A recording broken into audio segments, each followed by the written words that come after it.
Have you ever felt like life is moving fast, but you're still stuck in the same place? Like everyone else is winning, and you're just trying to survive another day? If you felt that even once, then this story might feel like your story, because this is the story of a young man who thought he was broken, when in reality, he just needed clarity. His name was Ethan Hayes, 24 years old, living in a tiny rented apartment in Seattle. A job that paid the bills, barely. Dreams so big that he couldn't even look at them anymore. And a heart so heavy, he forgot how to breathe freely. Every morning, he woke up to alarms screaming. Every night, he fell asleep to doubt screaming louder. He didn't hate life, he just didn't know what to do with it. His fridge was empty, his wallet thinner than his patience, his dreams collecting dust. People online said, "You can become anything," but no one told him what he should become.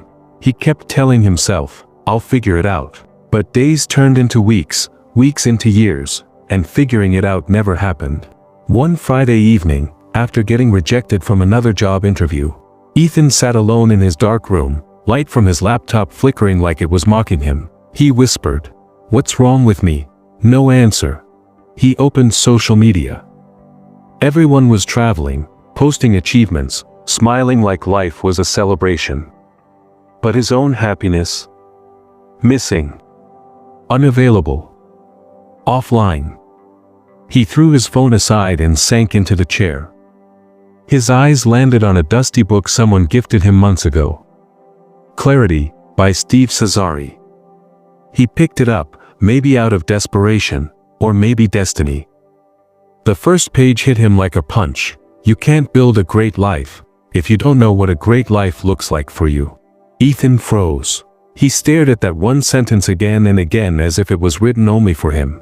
Because he realized he had been living without direction, without purpose, without clarity, just drifting. The book asked a question: what do you truly want? Ethan didn't know. He never asked himself.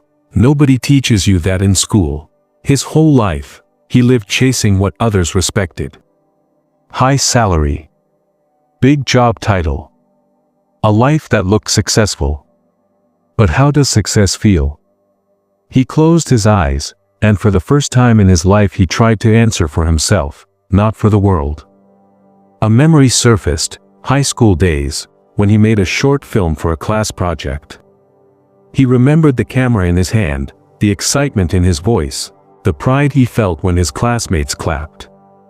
He loved storytelling. He loved creating something that could move people. But he buried that dream because it's not realistic. The book said, clarity comes when you stop running from your truth. His truth was filmmaking.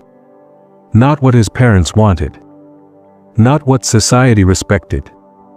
But what his soul never forgot. That night, he didn't sleep. He wrote on a blank page, "I want to be a filmmaker." His hand shook. Fear spoke, "What if you fail? What if people laugh? What if you're not enough?" But the book reminded him, if fear controls your choices, you lose your life without ever living it. So he made a promise to himself, "I will chase the life I want, even if the world doesn't understand." He smiled for the first time in months. A small smile. But real. Because for the first time, Ethan wasn't lost. He knew where his heart wanted to go. And that one realization was the beginning of everything. His journey wasn't going to be easy. But finally, it was his journey. This is how a normal night turned into the night that changed his entire life. And this is where the real story begins. But knowing the path and walking the path are two very different battles. The next morning, Sunday, cold, quiet, gray, Ethan stood in front of his mirror. Messy hair. Tired eyes. A face that forgot how to dream. But something inside him felt new. The book had one more brutal line: clarity without action is just another dream. So he did something scary. He opened his laptop and started searching, How to become a filmmaker, how to write a short film, cheap camera for beginners, how to find your talent, how to start when you feel behind in life. Every link he clicked felt like a step toward a new life. But then reality punched back. He looked at his bank balance, 47.19 broke. Again. His chest tightened. Fear whispered, "You can't afford dreams. Wake up. Be practical. You're not someone who succeeds." He shut his eyes, pressing his palms into his face. But then he remembered what the book taught him: focus on what you can do, not on what you can't. He exhaled. Long, slow. He couldn't buy a camera. But he had a smartphone. He couldn't make a big film. But he could write a small scene. He couldn't change yesterday. But he could change today. So he did. He wrote the first scene for his first short film. It was rough. Simple. Shaky. But it existed. And creation is always better than hesitation. Hours passed. He didn't notice. For the first time in years, he felt alive. Then, his stomach growled. He laughed. He forgot to eat. That night, sitting on the floor with a bowl of cheap ramen, he whispered, "I'm finally doing something that matters to me." But life never lets you rise without testing your foundation first. On Monday, at his corporate job, his manager looked angry. "Ethan, the quarterly report. It's late." Again. He tried to focus. But filmmaking danced in his mind. His manager slammed a file on his desk. "Figure out your priorities or find another job." Those words hit hard. Fear returned. What if chasing your dream makes you lose everything else? Pressure tightened his lungs. That night, he opened clarity again. A chapter screamed at him, "Be brutally honest about what you truly want. Because your decisions build your future." He realized. He couldn't live two lives anymore. The safe one. And the true one. Something had to break. Days rolled by. Ethan worked on the short film every night till 2 a.m. work at day. Dream at night. Heart in conflict. Sleep a luxury. Energy fading. But commitment growing. And then, the day came. His first short film was finally ready. Shot on his phone. Edited on a cheap app. Rough, but his. He posted it online. Heart pounding. He waited. 1 hour. No views. 6 hours. Free views. 24 hours later. 12 views, 2 likes. One was his mom. One was him. His heart shattered. He stared at the screen as if failure had a face. Maybe I'm just not good enough. He slammed his laptop shut and punched the pillow hard. Why did he even try? His doubts returned like hungry wolves. You're not talented. You're wasting time. Quit before you embarrass yourself. He collapsed onto the bed, hands over his face. Then his phone buzzed. A message. From a name he didn't know. A girl. She wrote, "I don't know who you are. But your short film made me cry. Thank you." His breath stopped. He read it again. And again. Just one message. But it was enough. Because the world didn't clap today, but one heart listened. And sometimes, one heart is more important than a million strangers. He grabbed the book again. One line glowed like fire: "The right people will find you once you find the right version of yourself." He stood up like a man reborn in silence. He whispered, "I will not stop." He didn't know how. He didn't know when. But he knew why. And when a human finds a why, they become unstoppable. But the universe, loves to challenge those who finally choose a direction. Friday afternoon. The office smelled of stress and coffee. Everyone typing. Everyone pretending to love the job. Ethan was staring at his computer screen, but his mind wasn't there. His manager noticed. "Ethan. My office. Now." Door shuts. Cold silence. "You're distracted. Your performance is dropping. If this continues, we'll have to let you go." The room felt smaller, hot, suffocating. He wanted to scream, "I'm trying to build a life worth waking up to." But all he said was, "I'm sorry." Walking home through the city lights, he felt stuck between two worlds. One world was safe, boring, dead. The other was exciting, painful, unknown. He looked up at the skyscrapers and whispered, "Why does chasing my purpose feel like losing everything else?" That night, he flipped open the book again. His eyes landed on a brutal line, "If you never lose anything, you never grow into someone new." His throat tightened. Tears fought for freedom but stayed inside. He paced around his apartment, restless, nervous, alive. He pulled out a notebook and wrote one question: "What if filmmaking is not my path?" Fear answered first, "You'll fail in front of everyone." But clarity answered louder, "You will succeed in front of yourself." He circled that sentence. He needed a sign. A real one. The very next day, the message arrived. The girl who loved his film wrote again, "Are you planning a second film? I want to help." Mira, help. Someone believed in him. He typed back slowly, "Yes, I am." Her reply came instantly, "Then let's do it." A stranger, yet more supportive than anyone he knew in real life.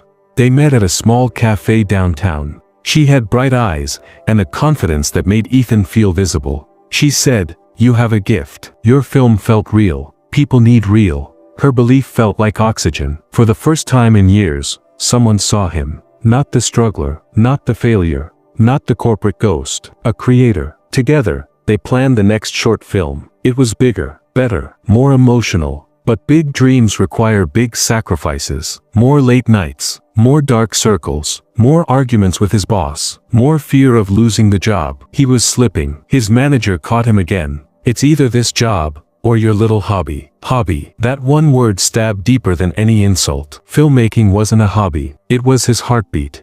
That night, he called his mom. He told her everything. The fears. The mess. The dream. She listened quietly. Then said, "Son, what scares you more? Failing your dream? Or never trying it at all?" Silence. Then his answer, "Never trying." And that was it. Decision made. He walked into the office next morning. Manager stood with arms crossed. "So, are you done fantasizing now?" Ethan smiled. Not from confidence. From clarity. "I quit." The manager froze. "You'll regret this." Ethan replied, "If I stayed, I would regret forever." He packed his desk. His heart was shaking. But his soul was steady. Walking out of the building under the open sky, holding a small cardboard box, he whispered, "This is the first day I'm not living a lie." Fear followed him. Money worried him. Loneliness waited for him. But freedom held his hand. Now, there was no backup plan. Only forward. He met Mira that evening. He told her everything. She didn't panic. She smiled. "Good. Now you're free. Let's make something unforgettable." And that night, in a small cafe corner, with cheap coffee and burning passion, they wrote the first scene of the film that would change his life forever. Days turned into nights. Nights turned into battles. The script was ready.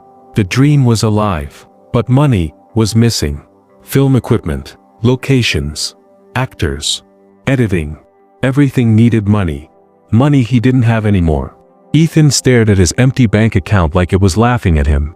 He tried gigs, side jobs, random freelance work. Some days, he only ate once. He lost weight. He lost sleep. He almost lost hope. Until Mira spoke 6 words that changed the entire direction. "We'll crowdfund it. Trust me." He didn't trust plans. He trusted her confidence. They shot a short teaser using borrowed cameras and pure adrenaline. They posted it online. Then waited. A day passed. No donations. 3 days. Still nothing. A week later, the page finally pinged. 20, from a stranger. With faith. Make something beautiful. Ethan stared at the screen. It wasn't the money. It was the belief. 1 spark. Then 2. Then 10. A flood of small donations. Enough to begin. The shoot started. Lights. Camera. Real life. Ethan directed every scene like his future depended on it. Because it did. There were mistakes. Reshoots. Arguments. Tears. One night, standing on a rooftop set, cold wind punching his face, Ethan whispered to Mira, "What if all of this amounts to nothing?" She placed a hand on his shoulder. "Look around you. None of this existed until you believed. That's already everything." His heart steadied again. After weeks of filming, the final moment arrived. The last shot. Everyone held their breath. And cut. Applause. Hugs. Laughter. But also fear. Because filming was the easy part. Editing decides fate. He locked himself in his apartment for 18 days. Barely slept. Barely spoke. Cut. Adjust. Fix. Perfect. His eyes were red. His back hurt. His hands shook. But his soul glowed. When he finally exported the final version, his entire body collapsed into the chair. It was done. The film, his film, was real. They submitted to festivals. Big ones. Ones that reject thousands. And then, they waited again. Patience is the true test of every dreamer. A month passed. Silence. 2 months. Nothing. Hope dimmed. Self-doubt returned. Regret knocked. One night, Ethan sat on the floor of his bathroom, hands in his hair, thinking, "I quit everything, for what?" Then his phone buzzed. One notification. Subject line, "Congratulations," his breath stopped. He opened it. His film was officially selected into a major film festival in California. He screamed. Laughed. Cried. He ran down the street at 2 a.m. like a madman who finally found his sanity. He called Mira. "We made it." She cried with him. 2 nobodies who created something the world finally recognized. The day of the festival arrived. Ethan wore a borrowed blazer. Hands sweaty. Heart loud. The film played. Scene after scene. Emotion after emotion. Silence. Then standing ovation. He didn't move. He just watched strangers applaud the life he almost gave up on. Afterwards, a man with a sharp suit and sharp eyes approached him. "Great film. Let's talk business." His first real opportunity. His first real door. Ethan looked up and smiled softly. Everything was finally beginning. After the festival, life started moving faster than Ethan could breathe. Meetings, calls, opportunities. People who once ignored him now wanted to be close. He moved to Los Angeles with Mira, sharing a tiny apartment, sharing giant dreams. Every morning felt like history being written in real time. But success is a jealous friend. It gives you everything only to threaten to take it back if you blink. The businessman in the sharp suit offered a deal. A huge deal. A contract that could launch his career into the galaxy of Hollywood. But then he read the fine print. They wanted his new film. But not him. They wanted to take control of the story he was creating. His vision. His heart. Mira saw the worry in his eyes. "What's wrong?" Ethan placed the papers down. "They want to buy my dream, without me inside it." Mira leaned closer. then it's not your dream anymore. He felt trapped between fame without freedom or freedom without fame. That night, Ethan told the producer, "I want creative control." The man laughed. "You're replaceable. Words can be knives." But Ethan smiled anyway. "I'd rather be nobody with a soul than somebody with none." The deal disappeared. Like smoke. With it, a future he could see but no longer reach. Money dried again. Bills piled like walls closing in. They cut groceries. They cut comforts. They cut everything except the dream. And then, a storm arrived. Mira woke Ethan at midnight. Her voice cracked. "My dad had a heart attack. I have to go home. I don't know when I'll be back." He hugged her tight. She kissed his cheek. "Keep building. I'll return when the sky is blue again." And just like that, she was gone. The apartment felt empty. Too quiet. Too big for one soul. Days passed. Then weeks. Then months. Her absence became a ghost that sat with him at every meal. Calls became short. Then delayed. Then rare. One day, a message, "I think, we need space." His hands shook. Eyes flooded. He typed, "I need you." Her reply, "I need to breathe." Silence followed. The kind that kills slowly. Ethan walked into the bathroom, turned on the shower, and sat on the floor, water flooding tears away but not the pain. How can a sky lose all its stars in one night? His dream felt poisonous now. Everything he gained was everything he lost. That same week. A different rejection email every morning. No selection. Not at this time. We loved it, but we'll pass. People who once clapped now turned quiet. He avoided mirrors. He avoided hope. He avoided life. One night, he screamed into the darkness, "I gave everything. Why isn't it enough?" And the darkness whispered back, "Because you lost yourself while trying to be someone else." He collapsed. Face buried in his hands. Breathing heavy. Chest tight. Vision blurry. A panic attack. His first. His worst. When it ended, he felt empty. Like someone erased every dream from his bones. He looked at his camera, the machine that once felt like magic. Now it felt like a curse. He stood up, walked to the window, and held the camera over the edge. The city below waited like an open grave. His heartbeat slowed. His mind whispered, "Maybe the world would be happier if you stopped trying."